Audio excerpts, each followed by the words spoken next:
جسمانی بیماری یا مالی نقصان سے پریشان نہ ہو، یہ ایک قسم کا صدقہ ہے جو بڑی مصیبتوں کو ٹال دیتا ہے۔ جس چیز کو تم برا سمجھتے ہو سکتا ہے وہ تمہارے حق میں بہتر ہو۔ دعا مانگنے کے کچھ اصول ہوتے ہیں، جو ان اصولوں پر پورا نہیں اترتا اس کی دعا قبول نہیں ہوتی۔ بعض اوقات انسان سکون ہر چیز میں تلاش کرتا ہے، لیکن وہ اس کی اپنی ذات میں چھپا ہوتا ہے۔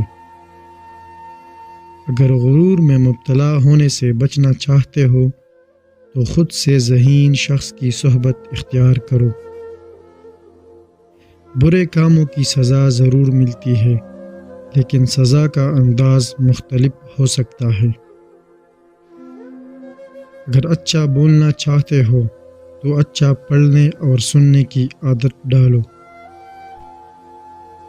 خود غرض، جاہل اور بیوقوف لوگوں پر جب احسان کرو تو پھر ان کے شر سے بچو۔ اگر دنیا و آخرت کی کامیابی چاہتے ہو تو اللہ کے بندوں سے اچھا سلوک کرو۔ شیر سے نہیں بلکہ بھوکے شیر سے ڈرو۔